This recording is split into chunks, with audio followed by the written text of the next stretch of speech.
I have had a lot of people asking me to react to a lot of Billie Eilish moments. I used to do a lot of funny moments back in the day. I don't really do them as much anymore because people don't ask me to react to Billie's funny moments or Phineas's funny moments. I just normally react to her interviews and music videos.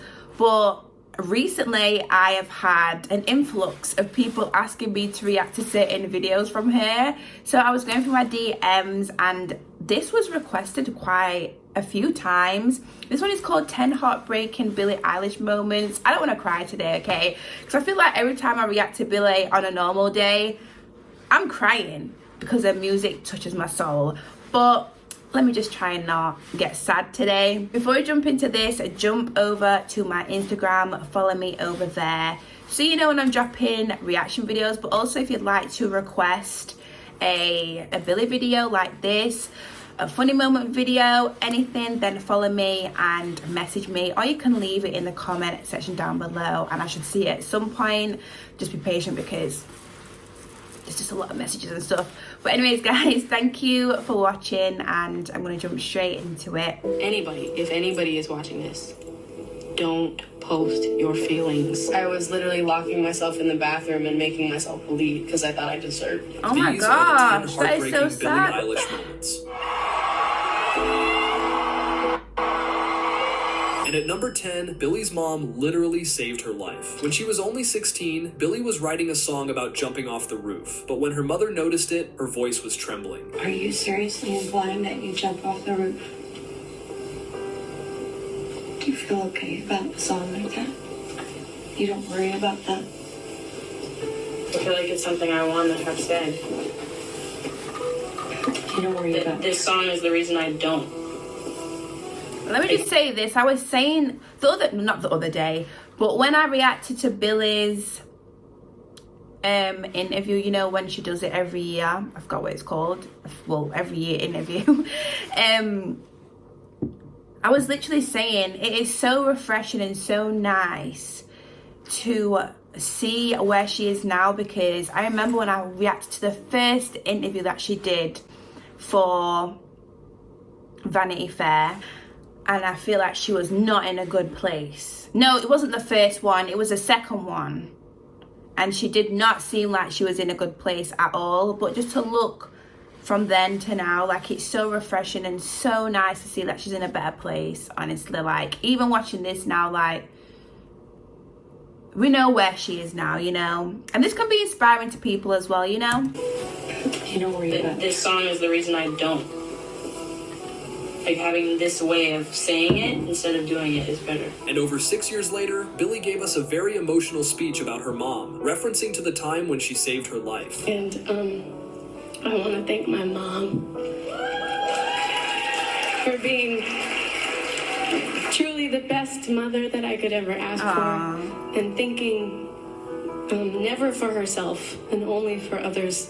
And I feel like a bad person all the time because she's such a good one, and every day I want to be more like you. And Billie Eilish's mom is actually the biggest hero for her daughter. When Billie was young, her parents never had enough money. But even though they were from a low-income family, Billie's mom did everything to help Billie and Phineas become musicians. But the next thing about Billie is what nobody talks about. It's her Tourette syndrome and how she's dealing with it every single day. I just never said anything because I didn't want that to define who I was. I didn't want it to be like Billie, the artist with Tourette's. Billie Eilish is on Ellen. Yeah, I have ways of kind of making them go away. So if I'm on if it's like an on-camera interview or whatever. That's what this is. Yes, it is. But normally, if it's like a pre-taped thing, they cut out the questions. Right. And that's when I let them out. But then there was this one interview where they didn't tell me they weren't going to cut the questions out. So I'm sitting there answering the questions like, And then they start asking me questions, and I'm like, and then everyone's like, that's so funny. And they made a whole, there was tons of compilations, like, this is so funny that Billie did this facial expression, when really it's just a bunch of tips. And having people laughing at your disease has to be devastating. But during another interview, Billie got the Tourette syndrome tics and decided to talk about it for the first time ever. She was only 17 years old. Her fan in the crowd was actually about to die. What happened? Yes, I remember this. Are you good now, though?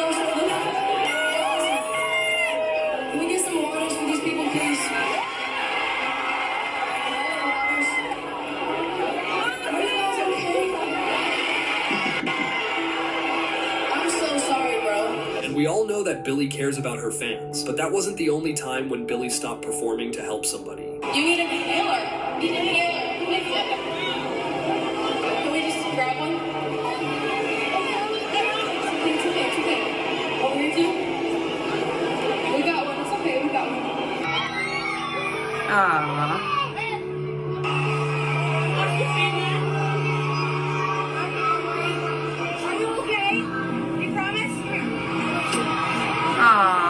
This deserves some crazy respect, because reacting so quickly when people need help will always be priceless. But the thing number 7 might actually break your heart. In 2020, Billie said that the last couple of years were absolutely the worst for her mental health, and she had a really bad thoughts about her life.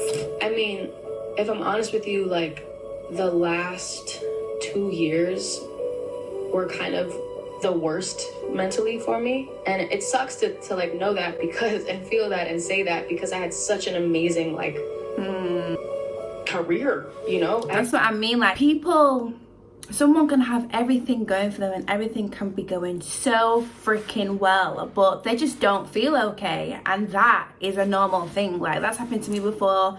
There's not really anything bad going on in my life, but I just don't feel like this. Just in here just does not feel great, and I feel like this is very inspiring for someone and can help someone, because I feel like sometimes people might feel like there's something wrong with them or they're just not normal, and I think not feeling okay is normal. Like, a lot of people do not feel okay, so it's really good that she's speaking on this. And say that because I had such an amazing like career, you know. I had these crazy things happening all around me, and I was so not there for them because of my brain. Billie revealed that she wanted to never go outside again, and people were saying that she's fake depressed and only acts like that for clout. Things that my brain was telling me, and like the beginning of this year, I think I was the most depressed that I've ever been. I was in Europe for a month, and I felt like nothing, there was no point to anything at all. And I don't know how I got out of it. I just think I was patient. And it sucks because, like, obviously Ocean Eyes came out when I was 13. Crazy. You know, this all happened to me when I was 14, 15. Because I'm a very open person, and I've always, like, just said the way I felt. And if I felt like it, I would say it. And there was a period of time when I would see online, like, oh, she's fake depressed. Like, she's, you know, she's like faking how she feels, and she's such, she's like a little rich white girl, and she's and it hurts so bad to see that when I literally was bleeding on the bathroom floor. I just, wow. It like tore me apart also because I grew up like, I don't pity myself at all. I grew up with, I had the most amazing childhood. We both had like so much fun growing up, but we didn't grow up with money at all. You know, I grew up in a tiny little house, and that was fine. But, you know, to see that I'm fake depressed and I was doing it for attention, it just made me like never want to go outside again. But if Billie's life was a movie, wow. the creepiest villain in it would definitely be her ex-boyfriend. Wow. His name is Jesse Rutherford, and he was dating Billie Eilish in 2022 and 2023. This guy is a creep, and I can't even imagine what Billie felt after dating him. First off, he's a What? Let me just get comfy. Let me put my seat up, because I knew that they was together. Of course, everybody knew, but I did not. Let me know in the comments. Let me know more if I need to know more. 3. This guy is a creep, and I can't even imagine what Billie felt after dating him. First off, he's 11 years older than Billie Eilish. Right now, he's 33 years old, and Billie Eilish is only 22. But little do people know that these two first met when Billie was 16, and this guy was already 27. People were constantly saying that this relationship isn't good for her. But after they broke up, something insane happened. Jesse Rutherford decided to release a song with tens of references to his relationship with Billie, and the lyrics in this song are absolutely disturbing. It's one of the first ones that stand out being when she gaga on my goo, which people in the comment section were really concerned about, but unfortunately it does get worse. years. One of the first lines of the song is, "She's been listening to me since 2013." And I think it's pretty safe to say he's been talking about Billie because she said that she was a huge fan of him, which had people pointing out that she was 11 in 2013. He also says, "I know she's got daddy issues, welcome to the family," which had some people saying that these are the most messed up lyrics they've ever read, saying he's not only aware of taking advantage of her, but laughing at it. But recently, Billie Eilish released her album Hit Me Hard and Soft, and the song Wildflower in it is clearly about Jessie. She was referencing to her best friend Devin, who used to date Jessie before she did, and even the name of the song is actually the name of Devin Carlson Company. But the next thing broke Billie Eilish's heart into let me know more on that situation, because I am so out the loop. I knew they was together, of course. I knew he was older than her, but like, yeah, in the comments, let me know more, because wow. Is actually the name of Devin Carlson Company. But the next thing broke Billie Eilish's heart into a million pieces. When XXXTentacion was killed, Billie's life immediately turned upside down. My friend had been killed, and I was told to delete what I had posted because it was going to damage me through the internet because of people's opinions and people's thoughts. I get that at this much, I get that. But what I feel like the main thing that I realized was like, nothing matters at all between life and death. Nothing matters. Billie posted the tribute to X on Instagram and somehow got a backlash from her fans. And from this moment, she always tries to not share her emotions on social media. Billie and X were really close friends and have been talking every single day before he was murdered. This tragedy actually broke Billie. He was like a beam of light and just tried to do everything for other people. That was like the most selfless kid I've ever met in my life. Hands down. He'd text me like every day. A lot of people say that about him. He'd call me and be like, "Hey, I'm just checking in if you're good." If anybody is watching this, don't post your feelings. Don't do it to yourself. And Billie is always smiling during the interviews, but nobody knows that her career actually almost ended because her songs were very sad. There was all these labels and radio people that wouldn't play me because I was too sad and no one was going to relate to it. That was just funny to me because I was like, everybody has felt sad in their life. And it's, of course, really important to promote happiness and loving. I think that I always say Billie's albums are like a diary. And I feel like every album is how she has felt and certain situations she's been through. Like, if you go to her first album, I feel like that's just how she felt. And second, I just feel like she'd just literally taken us through her life. And her music is mirroring that. I can relate to her music, like, definitely, like, she's just so relatable and open, so I don't know what everyone's talking about, okay? And it's, of course, really important to promote happiness and loving yourself and stuff, but a lot of people don't love themselves. And just a minute later, Billie revealed that she didn't even want the fame she received. In the beginning.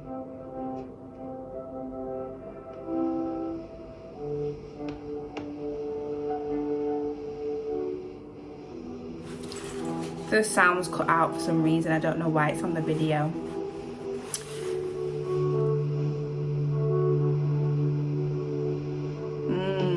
Billie's parents were also worrying about her depression and even asked her to finish her career. And it's actually a miracle that we still see Billie publishing her music after all these years. The depression.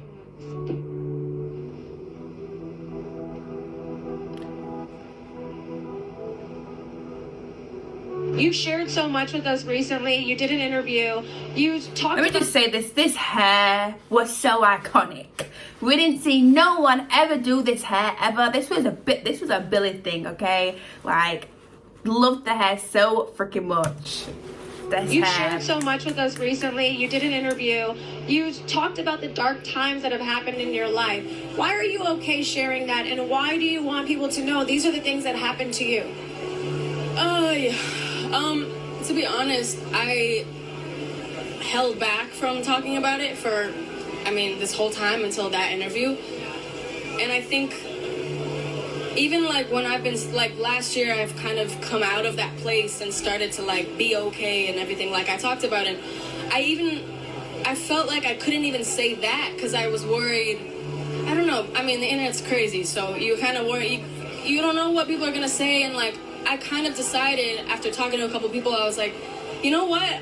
I gotta say how I'm better now so that people understand that it's possible to get better. But there is only one song in Billie Eilish's whole career where she was saying she actually hates herself. It was a song, I Don't Want to Be You Anymore, and Billie even admitted that she wrote it while looking in the mirror. It's a song from her debut album, when Billie was only 16, and she was never expecting this song to go this viral. But that song is written to me in the mirror, so all the lyrics, even though I'm saying you, and you know, I wish you could feel what you say, show never tell, but I know you too well, you know what I mean? That's, it sounds like I'm talking to someone, oh, I'm just having a conversation with someone, but I'm looking in the mirror and I'm saying this all to myself, you know? It's like, it's weird because that song, I'd say, is, you know, I write a lot of fictional stuff and I write a lot of stuff that's just storytelling because it's fun, but that's the song that's kind of, I think, the realest and the closest to, you know, what's really how I feel inside and what I felt for my whole life, really. And I think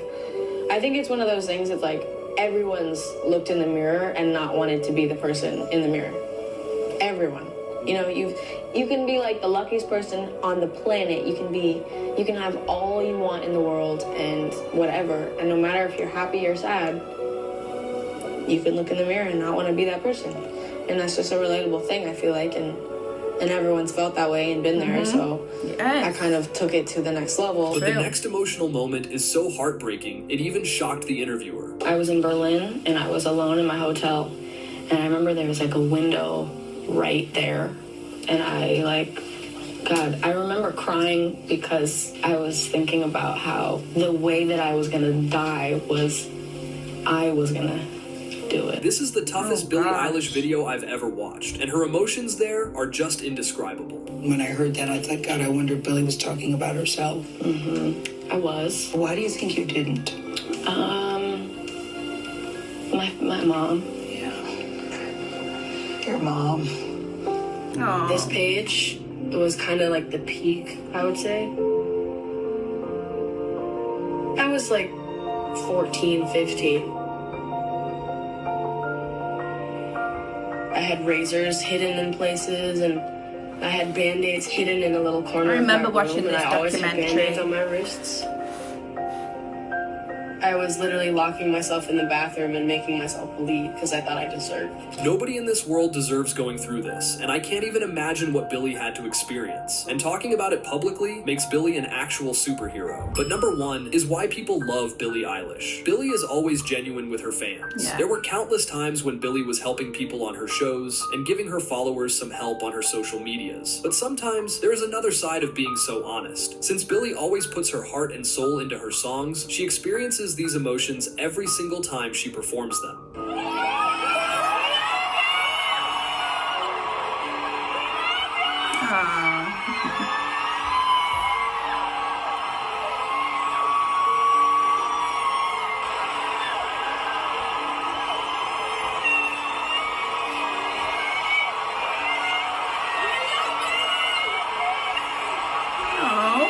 There is not a single artist on this planet who feels the same emotions from their own songs like Billie does. And that's why there's never going to be another musician like Billie Eilish. There's not. I told you. Her songs touch my soul. This is why I said at the beginning of the video, I was like, I might cry today because every time I flipping react to her, or like just every time I watch her, I'll be crying. Like, her songs honestly do just do that. This was a sad video, but also an inspiring video, because as you can see, Billie has been through a lot and felt things that maybe you feel now or have felt, and you know, it just shows that anybody can feel like this, anybody can feel like that. But just to see where she was and where she is now, very inspiring, very happy for her. Even like listening to her songs now, like she just does seem more positive, you know. Even the Vanity Fair interview, she was saying like this is the happiest she's ever been. She's got good friends, she's made good memories, and that is just so nice to hear. If you have any suggestions, then let me know in the comment section down below. But anyways guys, I will see you very soon in the next video. Bye.